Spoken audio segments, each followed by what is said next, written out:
పరిశుద్ధ నామమునకు మహిమ కలుగునుగాక. యేసయ్య నామములో మీ అందరికీ నా వందనాలు.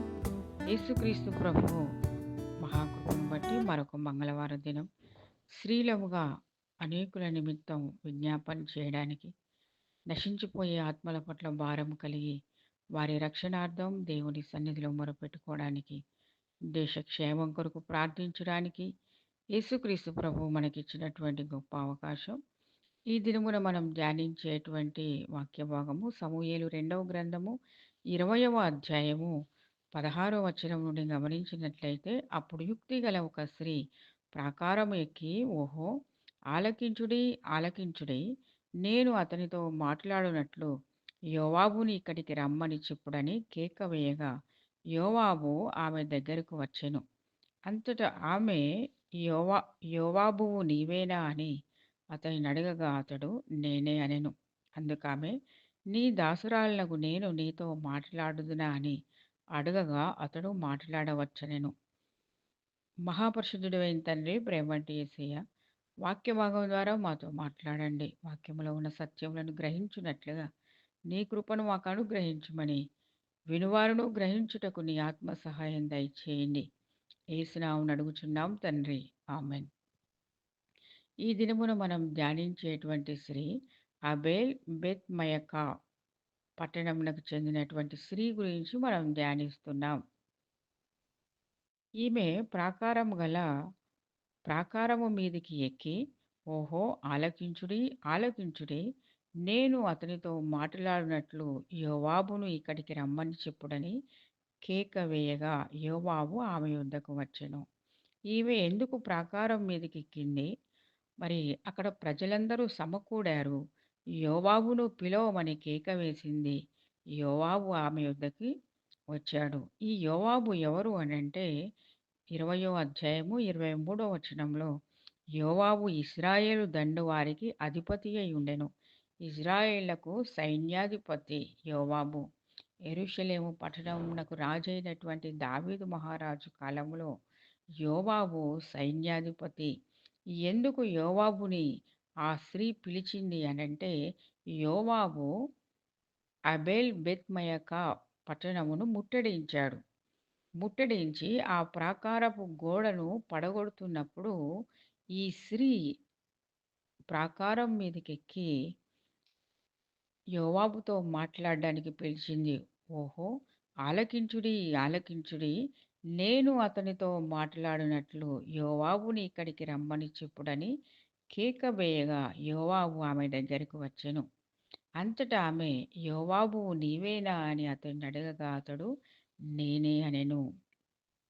అందుకామె, నీ దాసురాలినగు నేను నీతో మాట్లాడుదునా అని అడగగా మాట్లాడవచ్చనెను. అంతటా ఆమె, పూర్వకాలమున జనులు ఆబేలునందు సంగతి విచారింపవలెనని చెప్పుటకందు అలాగున చేసి గొప్ప కార్యములు ముగించుచూ వచ్చిరి. ఆబేల్ బెత్ మయకా పట్టణము ఎంతో ఉన్నతమైనటువంటి పట్టణము. అది ఇజ్రాయేలు దేశమందు ఇజ్రాయేలు పట్టణములలో ప్రధానమైనటువంటి పట్టణం. ఈ పట్టణాన్ని ఎందుకు ముట్టడించడానికి వచ్చారు, కారణం ఏంటి అని యోవాబును పిలిచి ఆమె మాట్లాడుతుంది. చూడండి, 19వ వచనం, నేను ఇజ్రాయేలునందు నెమ్మలస్తులలోనూ యథార్థవంతులలోనూ చేరికైన దానను. ఇజ్రాయేల పట్టణములలో ప్రధానమగు ఒక పట్టణమును లయము చేయవలనని నీవు ఉద్దేశించుచున్నావు.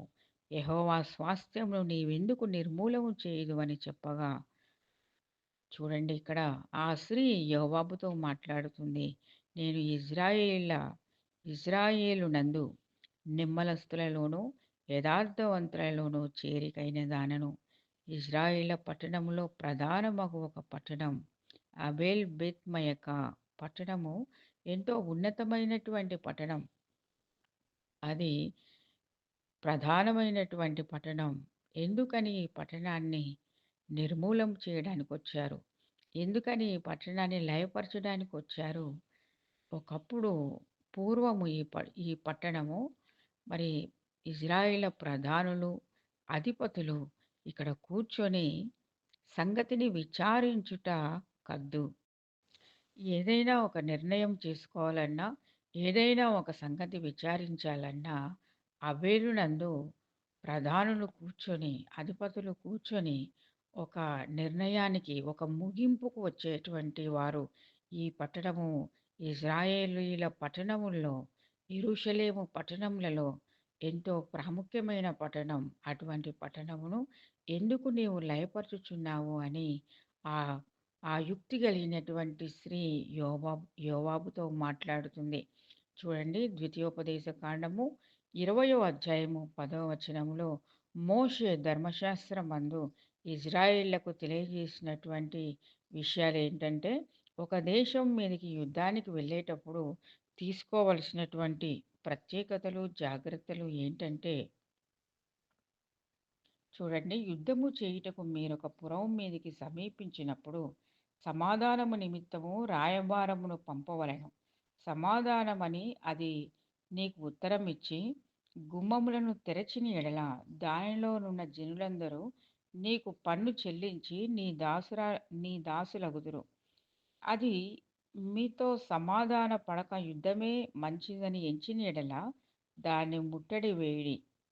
ఈ విధంగా ఒకవేళ ఆ దేశము సమాధానమని ద్వారం తెరిస్తే, ఆ ఆ దేశము పన్ను కట్టి మరి వారితో సమాధాన పడవచ్చు. లేని ఎడల యుద్ధము తప్పదని అనుకున్న ఎడల మరి ఆ దేశాన్ని ముట్టడించవచ్చు అని మరి మోషే ధర్మశాస్త్రమందు మరి తెలియజేశాడు. ఆ విధంగా ఈ యుక్తి కలిగినటువంటి స్త్రీ యోవాబుతో మాట్లాడుతుంది. ఎందుకయ్యా ఈ ఈ దేశాన్ని అబేలును ముట్టడించడానికి కారణం ఏంటి? ఏ కారణాన్ని బట్టి ఈ ప్రాకారమును పడవేయడానికి వచ్చారు? అటువంటి సందర్భంలో యోవాబు ఏమని చెప్తున్నాడో చూడండి. 2వ సమూయేలు గ్రంథము 20వ అధ్యాయము 20వ వచనం. యోవాబు నిర్మూలము చేయను, లయపరచును, అలాగు చేయను, సంగతి అది కానే కాదు. బిక్రీ కుమారుడగు షెబా అను ఎఫ్రాయిము మన్యపు వాడు ఒకడు రాజైన దావీదు మీద ద్రోహము చేసి ఉన్నాడు. మీరు వాడిని మాత్రం అప్పగించుడి, తోడనే నేను ఈ పట్టణమును విడిచిపోవుదునని చెప్పగా, ఏమని చెప్పాడంటే, దావీదునకు ద్రోహము చేసేటువంటి వాడు ద్రోహము చేసేటువంటి వాడు యూదా మన్యమందు యూదా మన్యమందు వాడు నివసిస్తా ఉన్నాడు.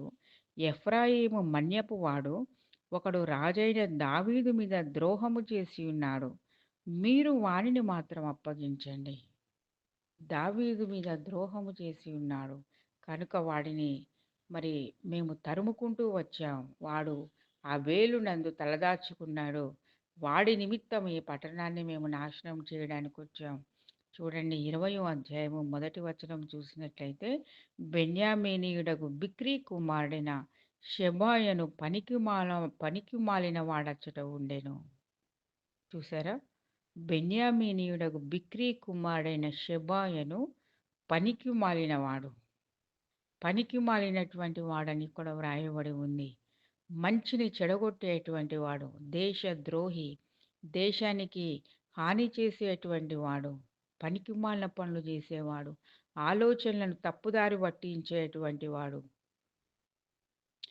చెడ్డ సాంగత్యము కలిగి మరి చెడగొట్టేటువంటి వాడు.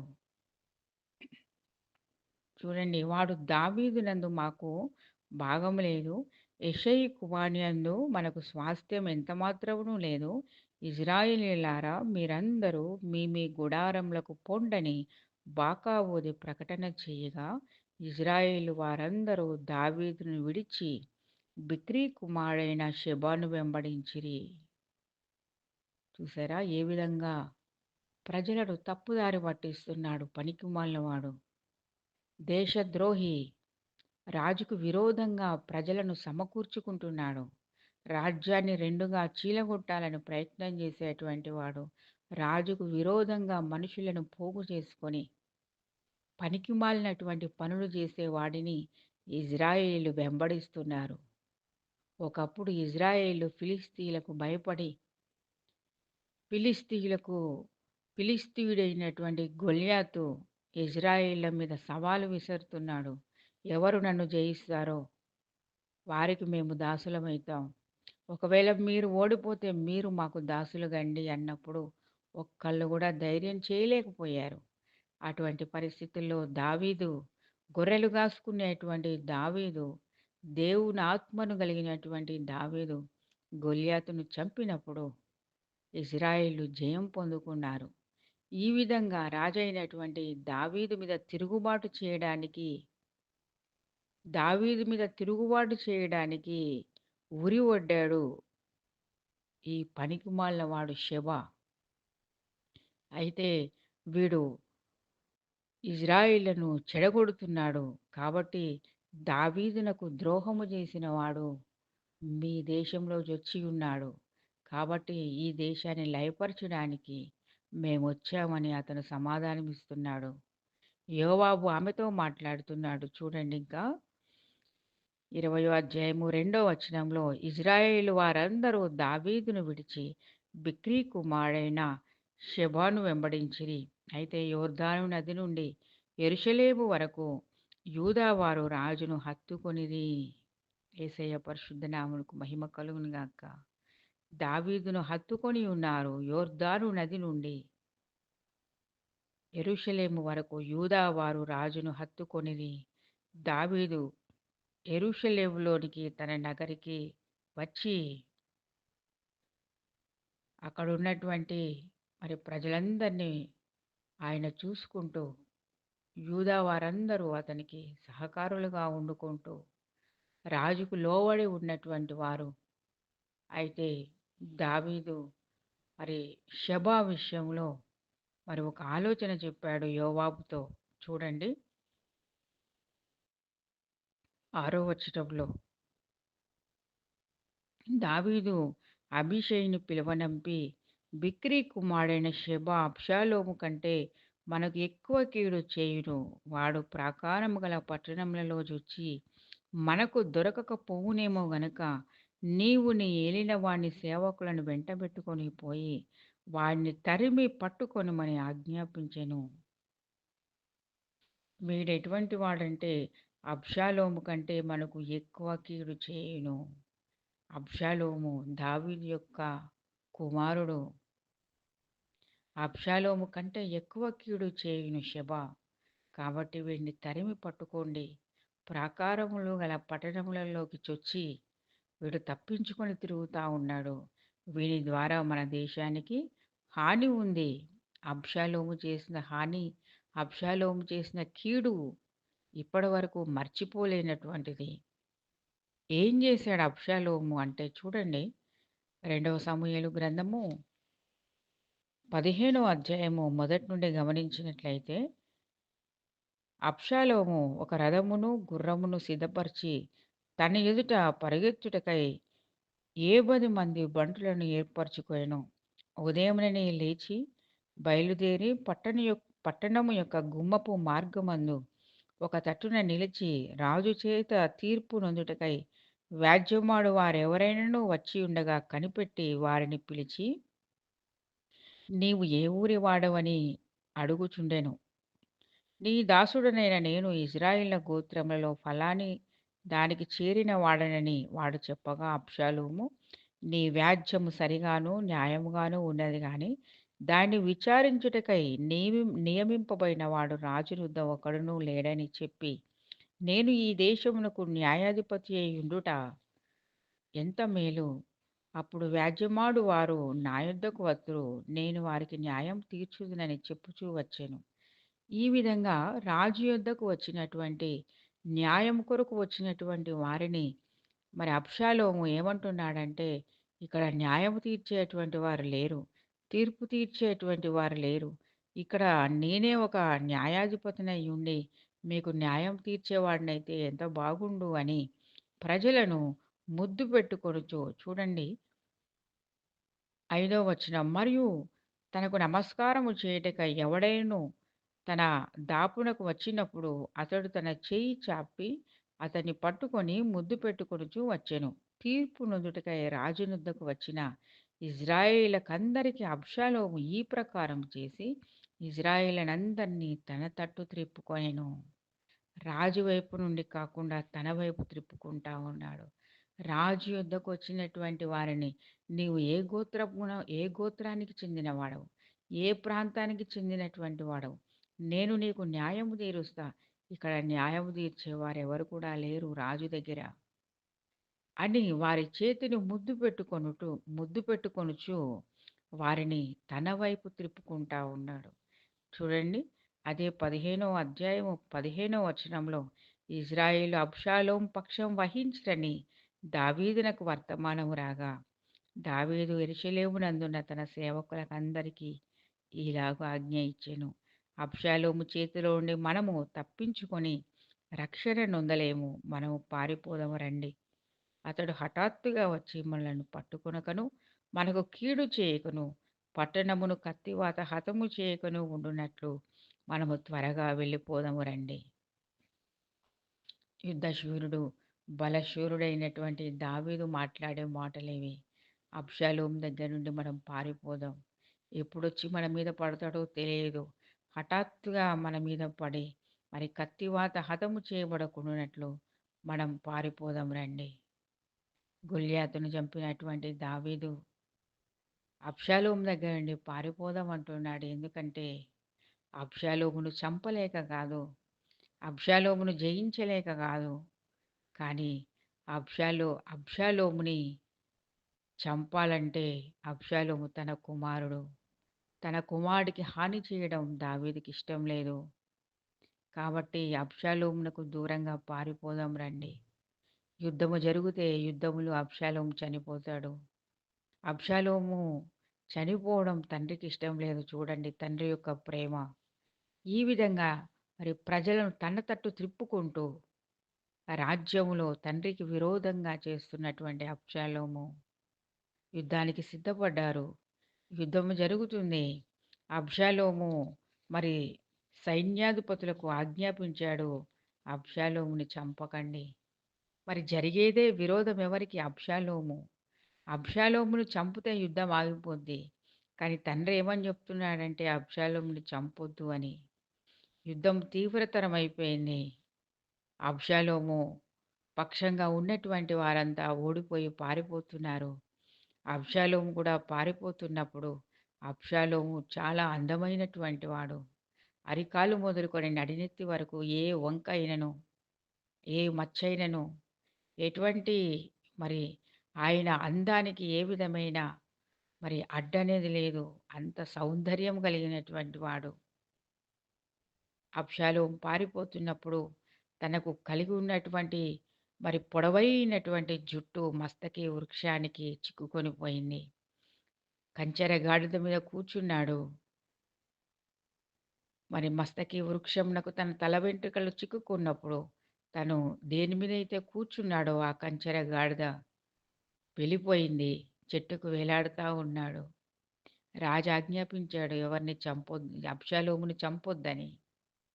కానీ ఇజ్రాయిలకు సైన్యాధిపతి అయినటువంటి యోవాబు అబ్షాలోమును చంపేశాడు. చూడండి. రెండవ సమూయేలు గ్రంథము 18వ అధ్యాయము 13వ వచనం. మోసము చేసి నేనతని ప్రాణమునకు ముప్పు తెచ్చిన ఎడల అది రాజునకు తెలియకపోదు. రాజు సన్నిధిని నీవే నాకు విరోధివవుదువు గదా అని యోవాబుతో అనగా, యోవాబు నీవు చేయు వరకు నేను కాచుకొని ఉందునా అని చెప్పి 3 బాణములు చేత పట్టుకొని పోయి మస్తకి వృక్షమున వ్రేలాడుచు ఇంకనూ ప్రాణముతో ఉన్న అబ్షాలోము యొక్క గుండెను గురిపెట్టి తన ఆయుధములను మోయువారు 10 మంది చుట్టుకొని ఉండగా అబ్షాలోమును కొట్టి చంపెను. యేసయ్య పరిశుద్ధ నామమునకు మహిమ కలుగును గాక. విరోధిని చంపేయాలి. విరోధిని బ్రతకనిస్తే నిత్యము యుద్ధమే ఉంటుంది. యోవాబు ధైర్యం చేశాడు. రాజాజ్ఞను ధిక్కరించాడు. ఎందుకంటే అబ్షాలోము రాజుకి ఇష్టమైన కుమారుడే గాని విరోధి అయ్యాడు. మరి చంపకపోతే నిత్యం యుద్ధమే. యోవాబు అబ్షాలోమును చంపేశాడు. ఈ విధంగా దావీదు మహారాజు ఏమంటున్నాడంటే, అబ్షాలోము కంటే షెబ మనకు ఎక్కువైన కీడు చేయును. కాబట్టి షెబను తరిమి పట్టుకోండి. ప్రాకారములు కలిగినటువంటి పట్టణములో అతడు చొచ్చి తప్పించుకొని తిరుగుతున్నాడు. అతన్ని పట్టుకొనండి అని 2 సమూయేలు గ్రంథం 20వ అధ్యాయము 6వ వచనంలో రాయబడి ఉంది. వాడు ప్రాకారములు గల పట్టణములలో చొచ్చి మనకు మనకు దొరకకపోవునేమో గనుక నీవు నీ ఏలిన వాని సేవకులను వెంటబెట్టుకొని పోయి వాడిని తరిమి పట్టుకొనుమని ఆజ్ఞాపించాను.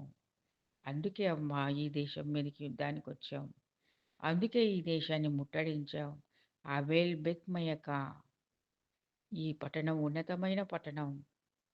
ఇది ప్రధానమైనటువంటి పట్టణం. ఇజ్రాయేళ్ల ప్రధానమైన పట్టణాలలో ఇది ముఖ్యమైంది. కానీ దావీదుకు ద్రోహము చేసినటువంటి వాడు ఈ పట్టణంలో, ఈ ప్రాకారంలో చొచ్చి ఉన్నాడు అన్నప్పుడు ఆ స్త్రీ ఏమంటుందో చూడండి.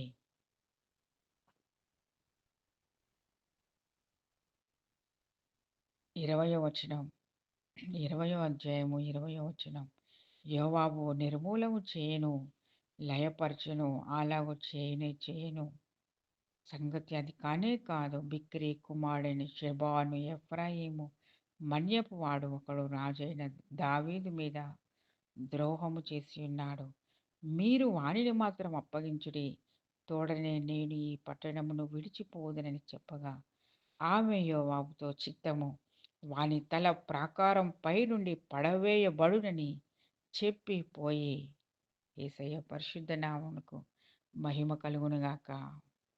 వాని యొక్క తల ప్రాకారము పై నుండి పడవేయబడును.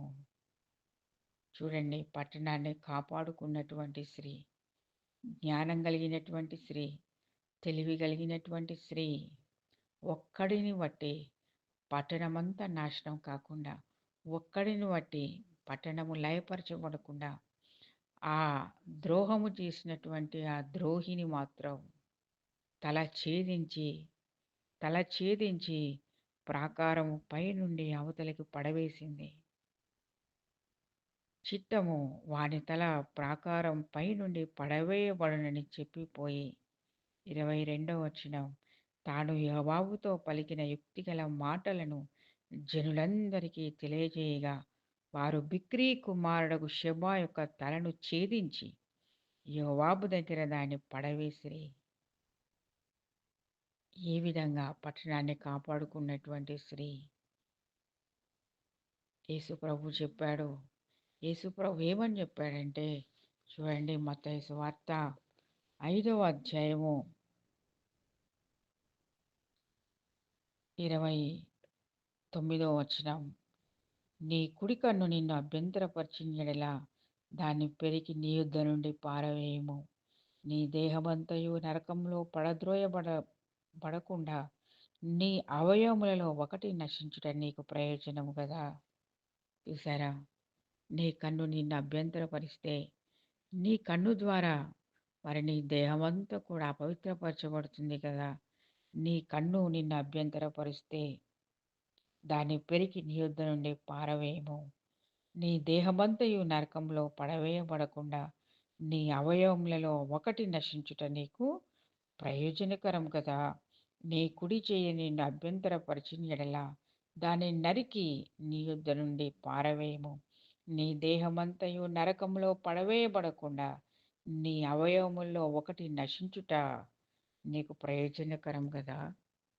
యేసు ప్రభు చెప్పినటువంటి మాటలు పట్టణమంతా నాశనం కాకుండా షెబాను మాత్రము, బిక్రీ కుమారుడైన షెబాను మాత్రము తలను ఛేదించి పట్టణంలో ఉన్నటువంటి వారందరితో మాట్లాడింది.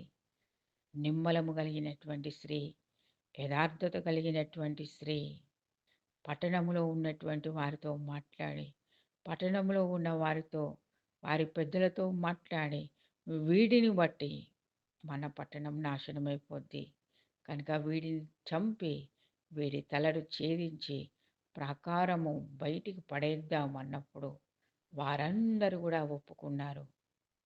చూసారా? మనలో ఏది మనకు ఆటంకంగా ఉంది?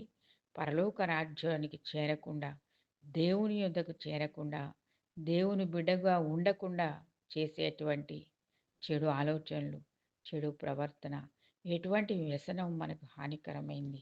దాన్ని తీసి పడవేయడం నీకు మేలు కదా!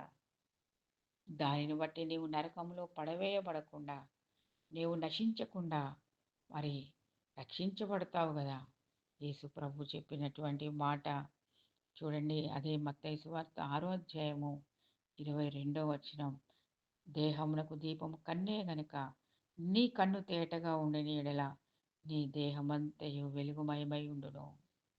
నీ కన్నే మరి దేహమునకు దీపము గనుక నీ కన్ను తేటగా ఉంటే నీ దేహమంతయు తేటగా ఉంటుంది.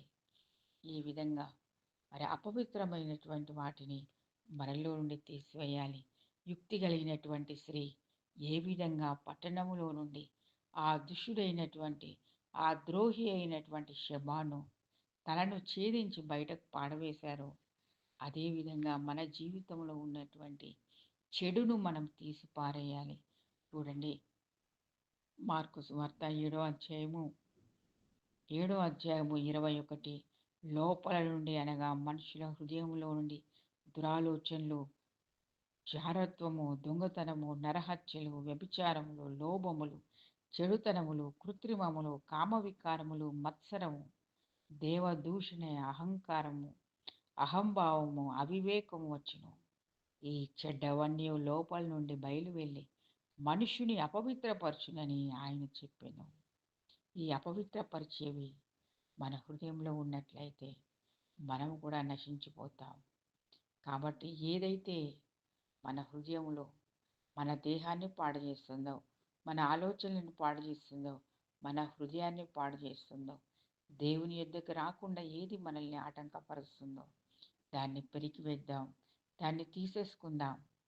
ఈ జ్ఞానం కలిగిన స్త్రీ అబేల్ పట్టణమును కాపాడుకోగలిగింది.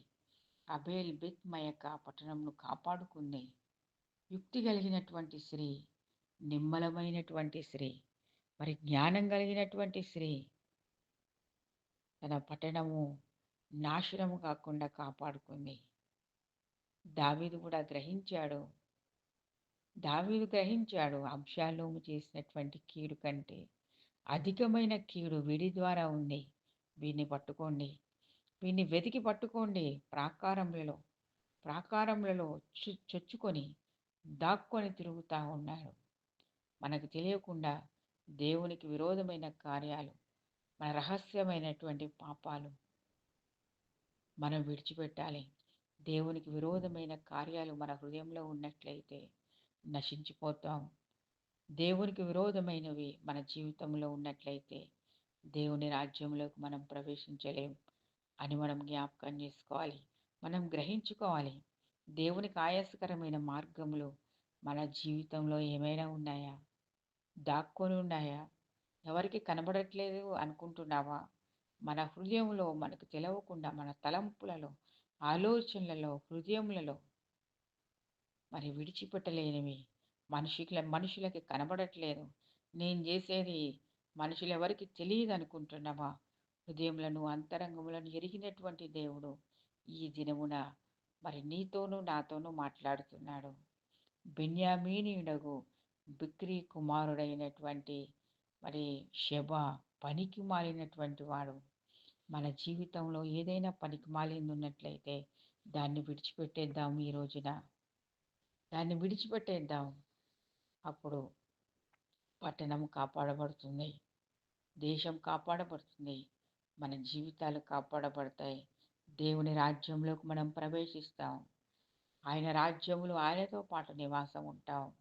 దేవునికి విరోధమైన కార్యాలు మనం విడిచిపెట్టినట్లయితే మనము, మన కుటుంబము, మన గ్రామము కాపాడబడుతుంది, మన వంశం కాపాడబడుతుంది, మనము దీవించబడతాం. అటువంటి గొప్ప కృపా ప్రభని ప్రభు మనందరికి అనుగ్రహించి